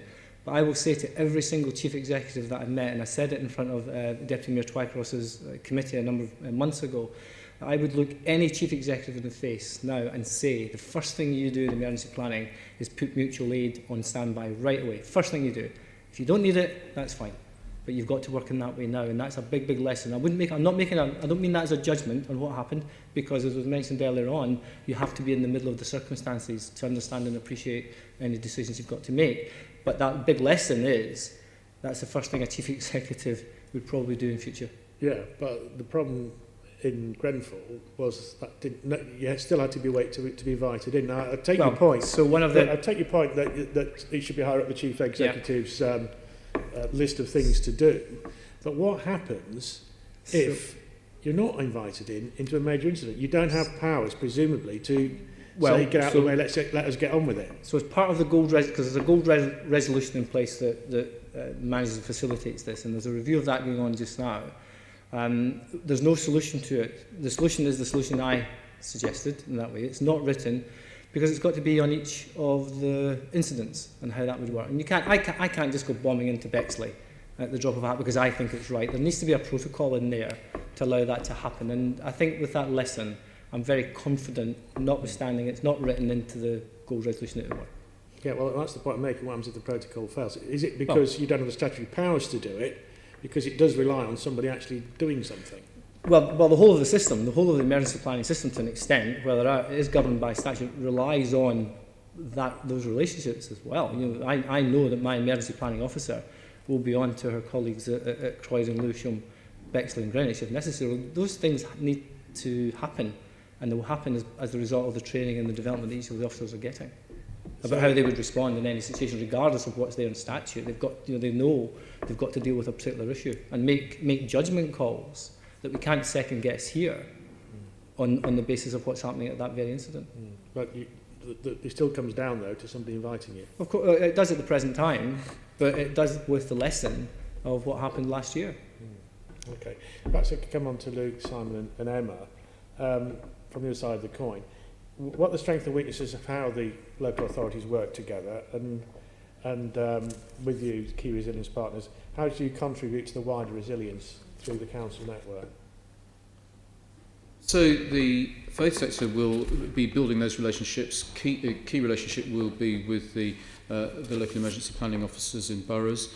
Very often in the context of an incident there may well be an invitation to join a humanitarian assistance group, and sometimes in a particular incident there may be that I would be asked to at least phone into a recovery coordination group. So there will be those points at which we engage in a kind of statutory way. The key thing, though, is to have the relationships in place, so a local authority may well, for instance, know where the religious buildings are that may have halls and spaces that could be used to establish a humanitarian assistance centre or a rest centre. Such a thing may just bubble up anyway, as again we see in time and time again when local faith buildings will throw their doors open and start giving teas and coffees to first responders and so on. So, but ultimately it comes down to making sure those relationships are in place and ensuring that that those key actions are taken as a result of those relationships being there. Similar, I suppose. I think locally the voluntary sector in many places has a really good relationship with its local authority through the CVS, whether that be through funding, commissioning arrangements. Where it doesn't work so well, though, you always have in every borough resilience forum, you have the representation from the voluntary sector. You've got Red Cross will be at everyone, St John are at many, and you will find that those organisations are written into the plans, so there'll always be that call if something happens.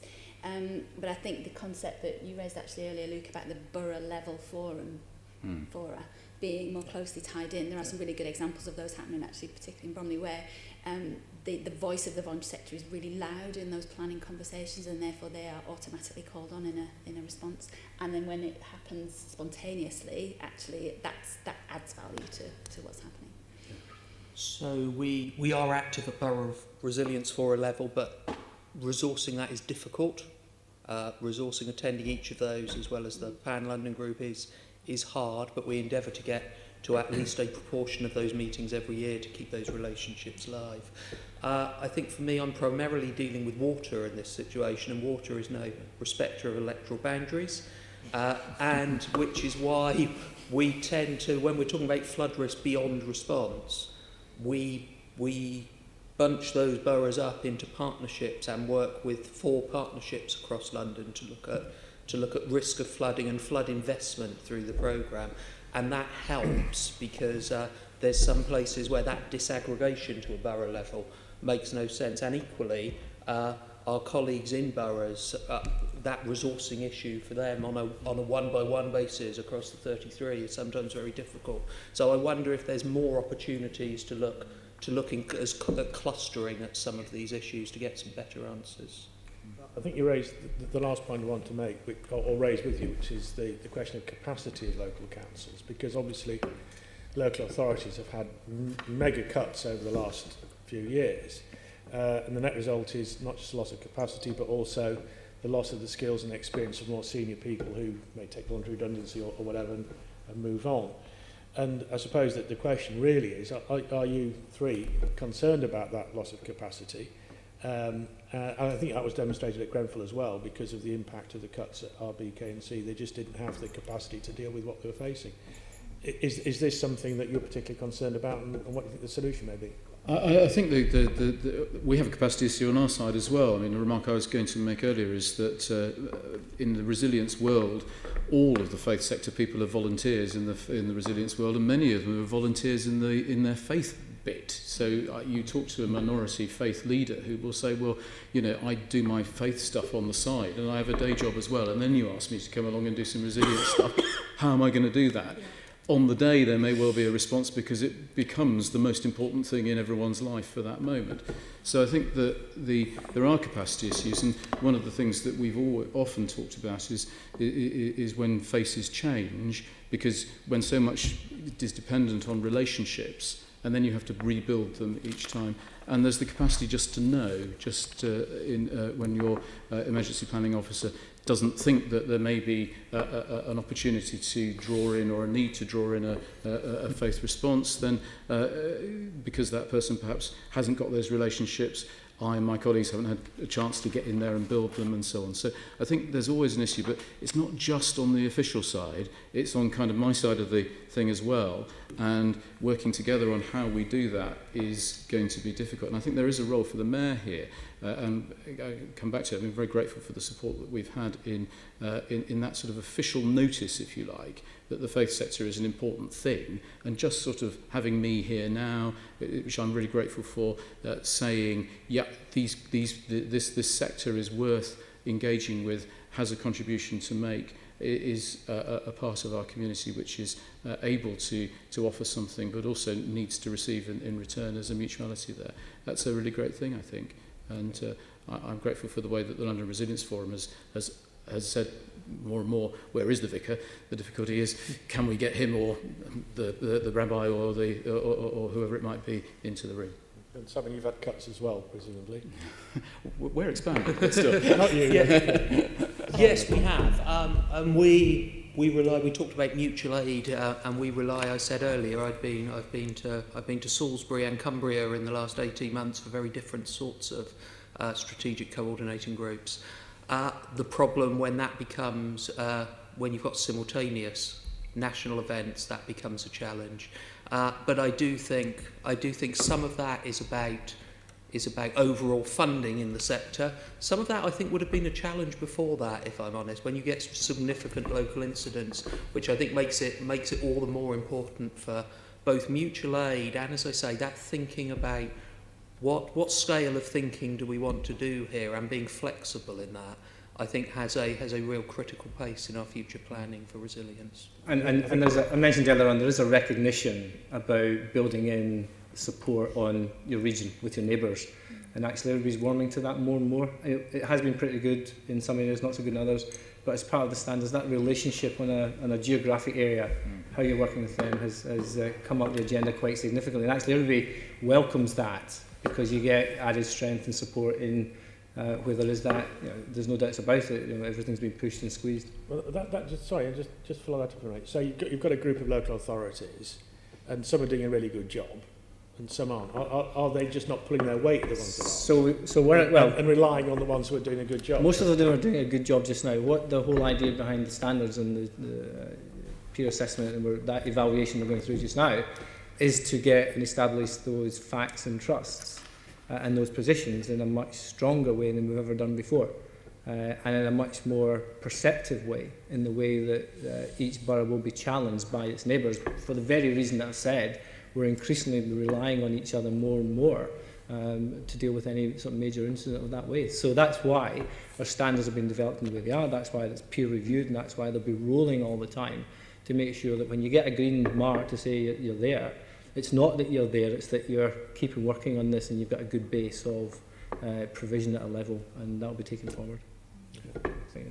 I would say it's almost as much about change and turnover as it is about capacity, actually, and as a sector that's something you're very used to, constantly putting yourself in front of stakeholders in their faces and saying we're here, use us, we're valuable to you. So actually that's part of the normal way of the sector working, in terms of it's not about how many people are there, it's just making sure that we engage with them, and there are tools that we can use to do that. We've got a capabilities document, we're in all of the frameworks, so when you have got somebody new, no matter how many EPR officers you've got, it's about making sure that they know there is a checklist, a process to follow to make sure that the sectors are considered and included.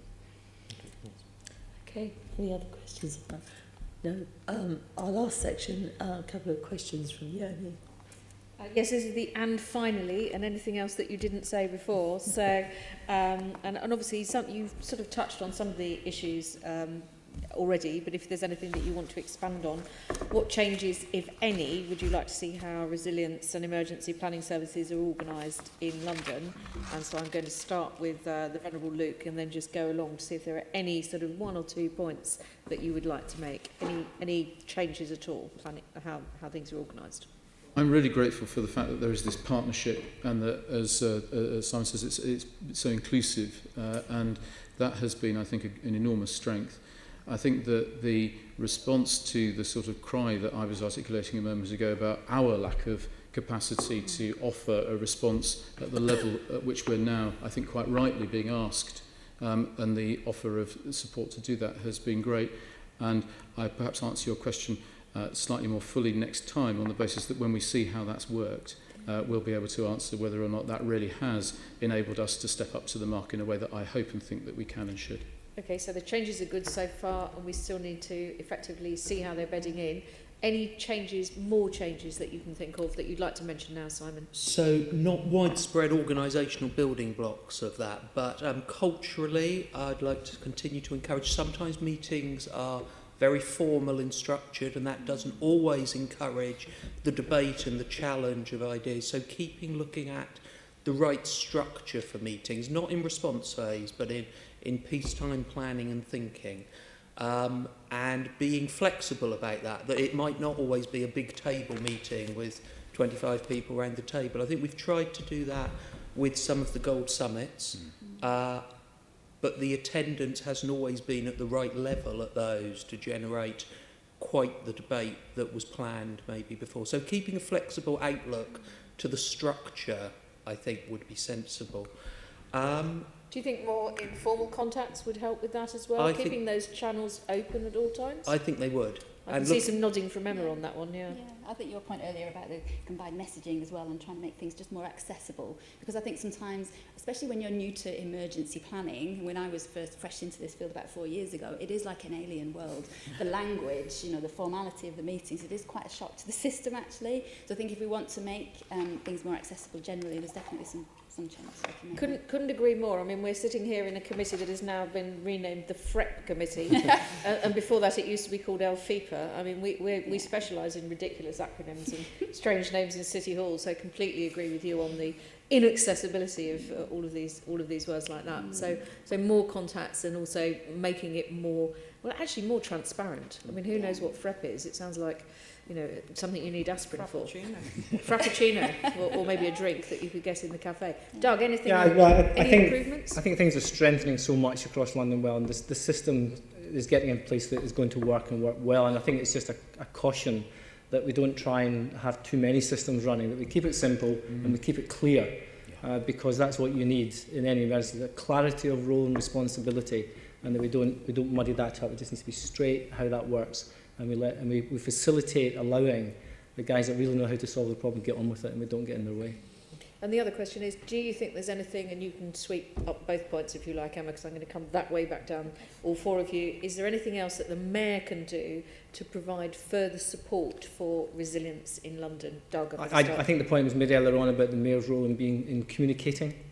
I think that's the primary role. Comms. It's that old adage, chief, what causes chaos, chief has arrived on site. Just keep the communication going, let them get on with it, and have that role enhanced rather than anything else.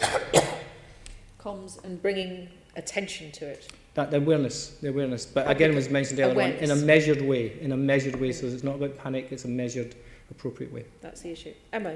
I agree. I think it's about promoting awareness, but also I'd really love to see, coming out of the community resilience work generally, a strengths-based approach to it.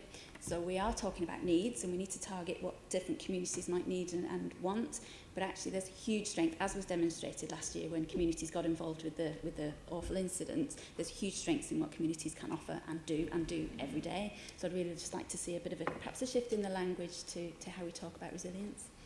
That speaks, I think, to some of the points that Assembly Member Eshalomi was making earlier on. Simon, did you want to add anything on? My only final point would be we talk very much in the forum focus through its statutory duty on planning for and responding to incidents. Before we get to incidents, that's true resilience. And we've touched on, in my sector, a couple of things around the place that place shaping and urban planning has, around mitigating, even getting to that point where we need to plan and respond. And I think the Mayor and City Hall's continual thinking about those long-term stresses as they plan for London's growth will be really important.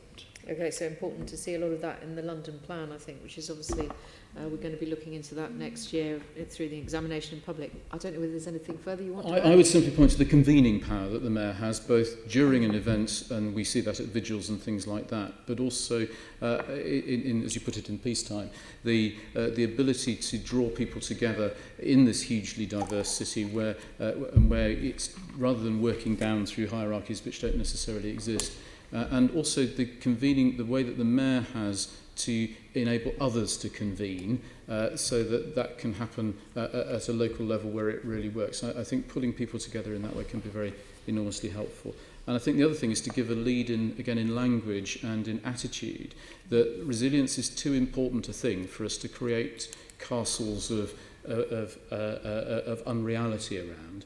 And so the hard example I would give in that is that we've worked very carefully with the faith sector that my own denomination of my own religion actually takes a lead in this, and we don't pussyfoot around the idea because actually we are the only people who have the hierarchy and the geographical spread to be able to do it, and we're just honest about that and have developed an honest conversation around it. I don't like it much. I'd much rather we were able to be more diverse. We need to find that diversity, but to help us to be able to have those really honest and open conversations, but also to challenge sometimes where we may then allow ourselves to slip into not allowing London to be as diverse as it should be.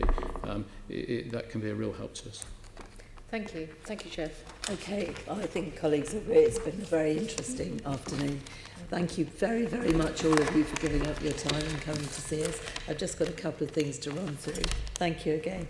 Can we note the report and today's discussion and delegate authority to me as chairman in consultation with party group leaders to agree any output from the meeting? Agreed. Thank you. Can we note the work programme? Agreed. Note the briefing from the London Fire Brigade and delegate authority to me as chairman in consultation with the party group lead members to agree arrangements for any site visits, informal meetings or engagement activities before the committee's next formal meeting. The date of the next meeting is Thursday, 31st of January 2019 at 2 o'clock in the Chambers, City Hall.